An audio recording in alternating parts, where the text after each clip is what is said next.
various high reps in various rep ranges. And also, this will help me to get back to a 480 bench and bench even more than I've done before. So, and just to give you another point of fact, go and Google Ironworks, Cresswell, Oregon. Look for the record board. Another person that you'll see it on the record board with my name up there is Steve Shipley. Steve Shipley has the world's record in the bench press for his age and weight group. He has benched 610 to 620 pounds. Yet if you see, and you can check that, it's in the records. This is not fabricated. It's a recorded powerlifting bench, a world's record. Now you'll see on the board they have him as a record at 5'10", which is laughable because he was kind of working out, moving up, without a shirt, just benching raw, doing different things, piddling around. Then he did a 510-pound bench, and he was piddling with it. Well, his 510-pound bench was more than Udo, who weighed 280, who did a 480-something, 485 bench. So the owner was so excited, he witnessed Steve doing 510 for a couple reps, and he asked Steve to do more. So he says, nah, it's at the end of my low rep workout. Steve wasn't concerned about trying to get his name up on the board. And the same thing happened to me. When I did that 430, I was at the end of a workout. I didn't go grab him when I went to go get 480 because they basically, half the people in there aren't interested in that, but they come out to put their name up, our names up on the board if they witness us doing something better than what the other people have done. Anyways, that's what it's all about at Ironworks. Great place.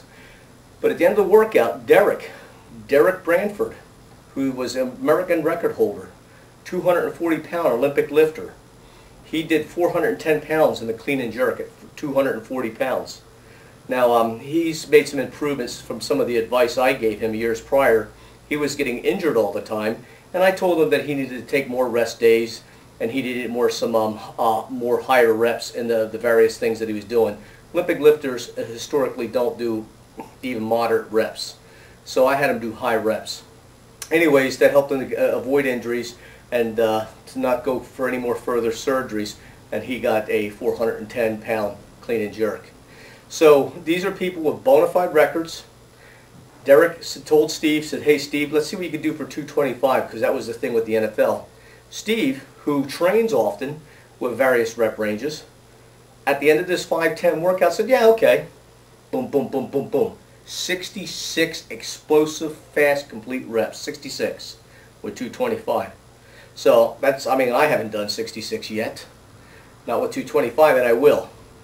Now, this is what you could do by understanding the energy systems. Now, another thing that's important to help your training, something I'm still lacking, which is like, despite my performance getting good again, is my lack of flexibility. My lack of flexibility, I don't have the full range of motion anymore.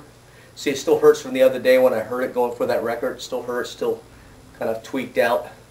But even before that day, I don't have the full range of motion. When I was in my 40s, because I trained properly prior to the accident, I had incredible flexibility. I could do splits, I could do all sorts of things, bend like a pretzel. Incredible flexibility, incredible ability to relax totally, and just ability to move quickly. Total relaxation to total contraction. That's what's important. Now I lack that, I'm fat, I have low testosterone.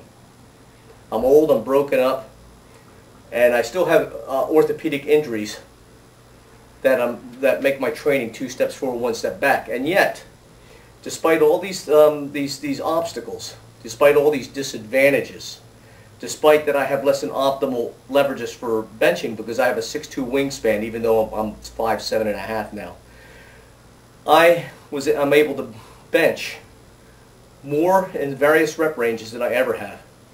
And I almost got back up to 62 reps, and I've beaten I've beaten Larry Allen's record, and I'll give Steve Paea's record. And I dare say, if I hadn't come off a week of respiratory infection, I would have beat that record.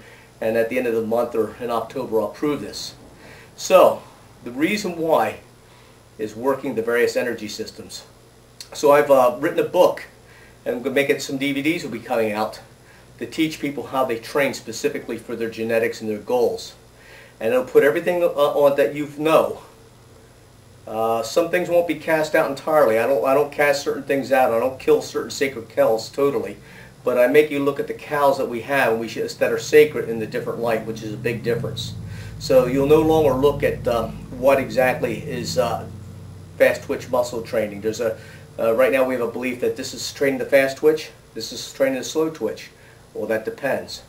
There's a belief that if you train really high reps, it'll impair your low rep range, for heavier weights.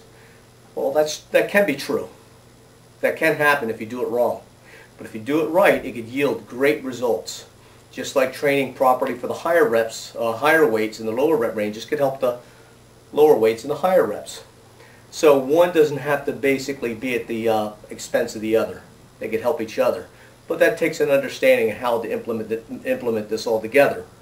Also, the one thing that people don't realize is that we have far more physical potential than you think. Let's think of the lady who, 90-pound lady who will lift the car up off her little baby. Now you're talking about some frail old lady. True, she's untrained, she'll fracture her vertebrae, but where did that strength come from? She didn't train for it. She didn't exhibit it beforehand. A UFO wasn't up there like using a tractor beam, at least to the best of my knowledge. At least not the ones that I've been on. Anyways, basically the human potential is there, and all you have to do is look at the primates, look at certain animals who are far stronger than us, pound for pound, or even the primates or animals that are the same body weight, far stronger. That's because they're not domesticated. That's because we are not required, because we rely so much on our brains or on civilization, we're not required for survival to use 100%. So we have a little bit of de-evolution, and our job is to train to bring that forth again, to reach our 100%. So you'll find out that when in the higher rep ranges or in the 1 rep range, that we don't use near our potential. So right now, the person who's probably, I think it's Mendenhall, who has the world's strongest bench for 1 rep, 700 some pounds raw. I believe he's only 1/4 of what his potential is. I believe he'd be able to do a ton, maybe perhaps more, 3,000 pounds in the bench. Look at some of the gorillas, his weight. Look at what they're tossing around with their feet. Now, their muscles aren't any different. Their attachments may be longer, or maybe placed different on the bone. Their fascia is thicker. That's kind of an external supersuit that helps, but they have the same musculature. So there's no different. Their nervous systems right out of the gate are augmented, and they're closer to their potential. So those are things that I want you all to look at and think about. There are various things that when I go through my 72 chapters of the 600-page manual that I wrote, I'll be having videos on the DVD showing with people examples of how to increase your power output, how to increase your strength endurance, how to go from, say like if you're an MMA fighter or whatever, you want to increase not just your punching power, you can increase your punching power at the same speed by 3 times. And then imagine if you could increase 3 times the speed, 4 times the speed.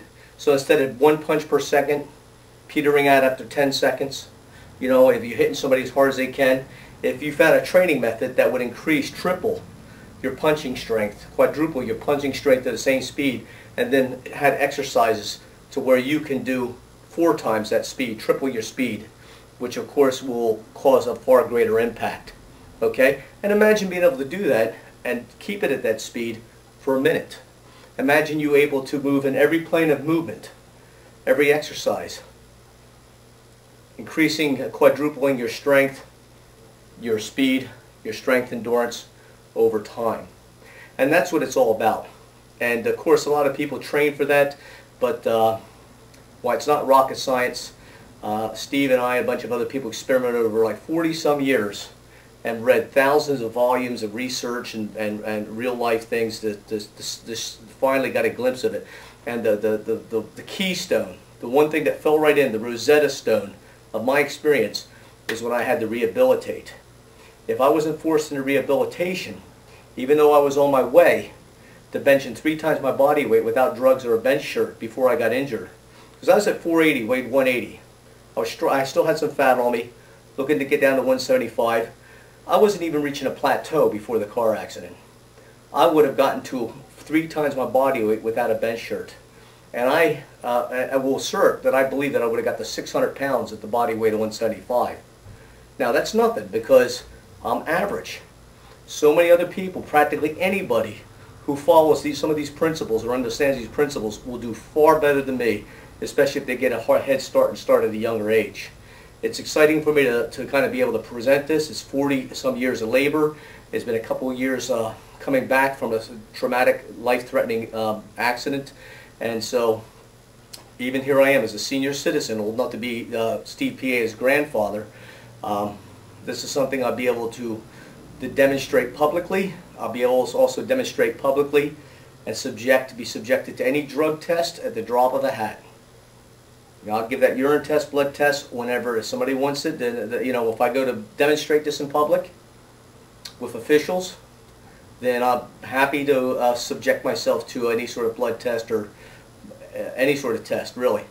So, anyways, good luck. I hope you guys actually are interested to buy these DVDs because the money is going to go to pay off some houses to turn it over to a veterans group that house disabled veterans. The disabled veterans specifically with brain damage. Now, I was in the Marines back in 1973. I screwed up my knees, minor disability. People with brain damage who need to take medications often forget to take their medications, so they need a place to stay, a safe haven. Otherwise, they're doomed to homelessness or maybe a VA domicile. I think housing. We got these houses that the banks have that are empty. We bailed these banks out. We should forget about the government trying to help us out. We should look for creative ways to pay off these properties, turn it over to the veterans, the homeless, the people in need, start helping each other as community. And this is my way of trying to find some way creative of giving something to other people to work out with, and also get something beneficial that will help you save money. You will never have to take steroids. That's saving a lot of money. You could throw out most of those expensive supplements. In fact, you don't even have to eat high caloric meals. I just eat eggs and cabbage for the most part. Every now and then I'll carb up. Sometimes when I want to maintain, I'll just eat every other day. Now, part of the reason why I do that is I want to have my strength go up. Because if I eat like a regular person, I'll suffer from runaway muscular growth. Now, if you look at me, even at 55, even at 180, I would rather weigh 150 than 180. I don't enjoy being this bulky. I'm more into performance. However, I get a little undisciplined and I eat a few more calories than I should, and I suffer from what's called runaway muscular growth. Great for guys who want to get big, not for guys who want to be a gymnast or be a decathlete. Anyways, but that's up to each person to take care of their own caloric intake. Thanks for your time.